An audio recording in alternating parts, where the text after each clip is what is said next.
Hey guys, welcome back to the King Closer Reacts. I am the King Closer, RJ Bates III. This is the series where I watch a bunch of YouTube shorts, TikToks, and Instagram Reels to see if I agree or disagree with the takes.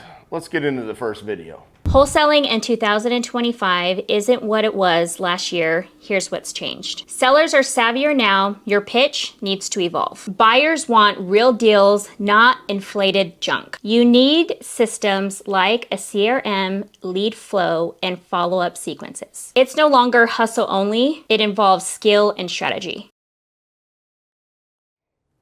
All right, so wholesaling in 2025 has not changed at all since 2024. You always needed a good closing script, formula, whatever. You always needed that. And also as a wholesaler, your job has always been to provide good deals. I don't know any buyers that were ever willing to just take junk deals. So I'm going to hard pass on this take because that's always been the case. You always needed a CRM. You always needed to follow up. You always needed good systems and processes. Get out of here. Nothing's changed in 2025. It's the same old story. We're just doing the same thing. Come on now. Think your contract is airtight? Think again. Here's the dirty little secret. Many contracts completely skip over key property issues. Sellers often fail to disclose major defects like foundation cracks or asbestos. That's not just risky. It's a lawsuit waiting to happen. And guess who's stuck with the fallout? Both the buyer and seller. Smart sellers use a comprehensive disclosure addendum. It's like a tell-all for your property. Defects, repairs, and even maintenance logs. It reduces legal risk, builds trust, and makes deals way smoother. Transparency wins. And it's something most people totally overlook. Want in on the smart seller secrets? Bio time. Think your contract is airtight? Hey, not all AI is good, okay? If I ever start talking like that guy, please put me out of my misery, okay? All right, as far as sellers disclosures go, yes, in a normal retail transaction that is required and should be mandatory, and you should want to do it. I'll give a quick story. We flipped a house in Anchorage, Alaska, and we got sued several months after we sold the flip. The reason why we got sued is because of exactly the example they gave right there, cracks in the foundation. Funny enough, there was an earthquake that happened on the property after we sold. But in the seller's disclosure, we never disclosed that there was any foundation problem. So the buyer actually came back to us and tried to sue us, saying that there was previous foundation issues.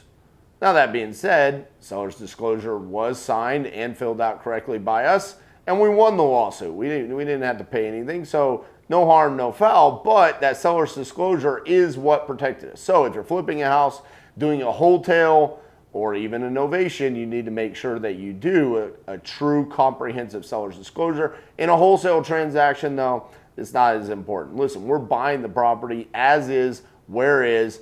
It's expected that there's going to be things wrong with the property, so this is not necessarily true for wholesaling. What do you do for work, boss? I wholesale real estate. You go out and you find a distressed property, you get it under contract, and then you find an investor or somebody that actually wants to do the work to it or buy it to rent it out, and you assign that contract for a fee. What are the three biggest mistakes someone should be aware of while going into this business? Spending too much money on marketing. People spend a lot of money on marketing when they don't know what they're doing. Being lax on sales calls. You got to be high energy, and you got to be trying to actually solve somebody's problem, not just trying to get the deal. And then third, I'd say, is making the business harder than it is. It's really not that hard. You're going out, you're finding a property that is in distress, you're helping the seller out of a hard situation, and then you're finding a buyer that wants to buy it, and they're looking to place capital. Like, it's a pretty simple thing. Don't make it harder than it needs to be. I like this take. I do have a question though. Why do all of us that ever create these reels where it's like an interview style, like I got something super important to ask you right now, like what do you do for a living and what are the top 3 mistakes? Why do we talk so fast? Why is it like, oh, you got to do this. Don't spend too much on marketing and don't relax on your sales calls and don't make it harder than it actually is. All right, bro, just deliver it calmly, smoothly.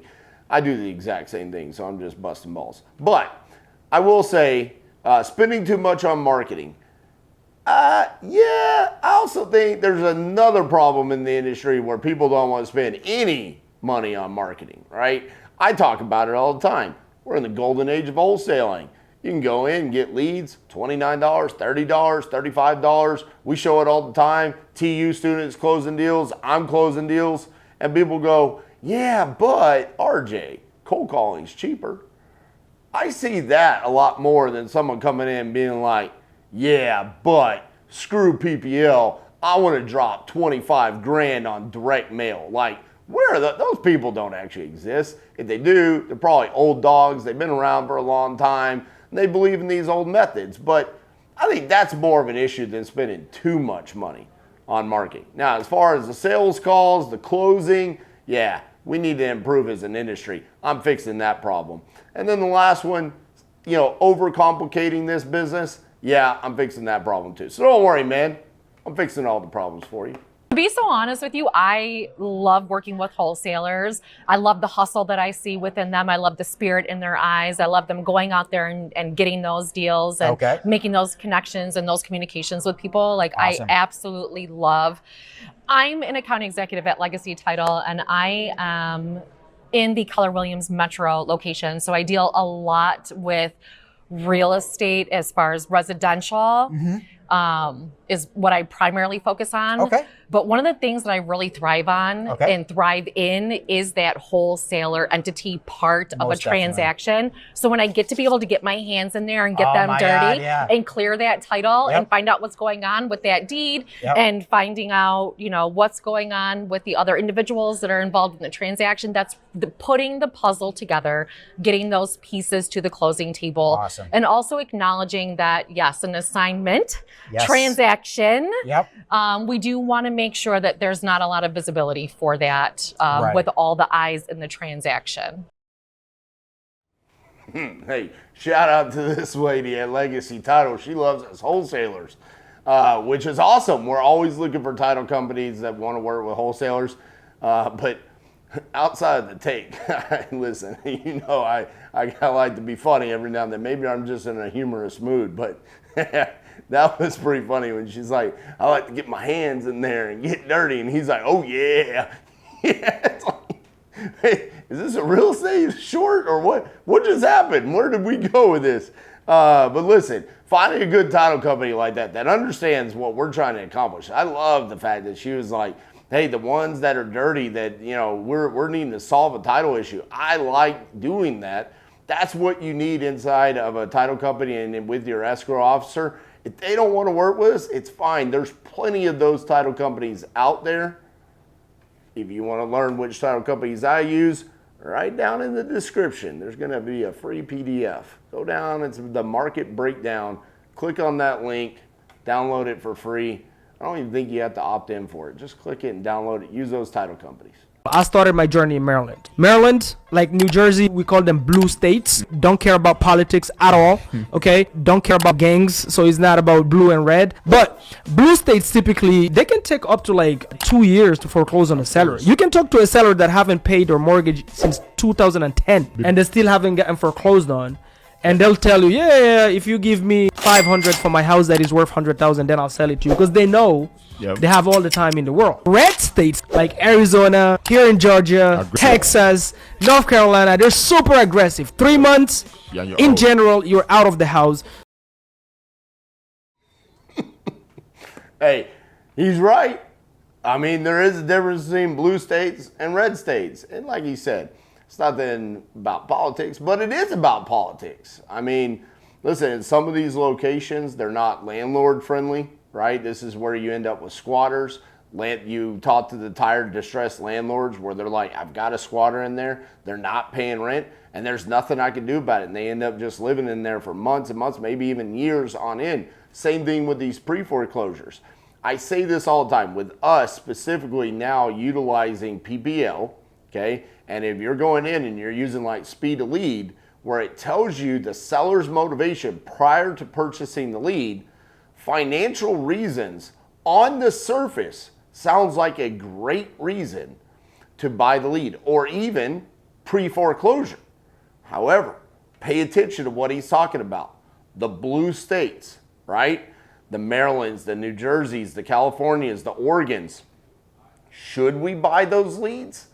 I don't know, because just because a seller is in financial distress does not mean that they need to sell the house for a discount.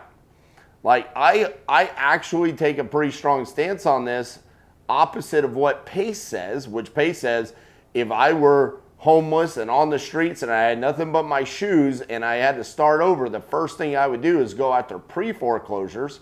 The issue is you're going to run across a bunch of people that say, actually, my financial distress has got me in a position where I need to maximize what I sell this house for, not sell it for a discount. I would rather go to someone who has either come across emergency reasons that they need to sell, something has happened in their life, they need to sell the house quickly, or inherited a property and knowing that it has physical distress elements. This is why I love PPL and specifically speed to lead, where I can see that information up front. There's plenty of times where I'll see financial reasons, pre-foreclosure, house is in great condition. On the surface, that screams, well, I can just buy the house sub 2. I can walk into it, it doesn't have any repairs, and I can have an exit strategy of either a quick flip or hold it as a rental. That doesn't mean that they need to get rid of the house quickly or for a discount. So pay attention to this. Look for those more motivating factors that scream speed and convenience, because that's what we offer. Emergency reasons, tired landlords, vacant non-occupied houses. This is what leads to more closed deals than financial reasons or pre-foreclosure. All right, guys, that's our episode of The King Closer Reacts. Let me know, did I do a good job, or did I sound like these goofballs on the rest of the internet? If I did, ignore it. I'll do better next time. Like the video anyways, and tell me how great of a host I am on The King Closer Reacts. We'll see you guys next week.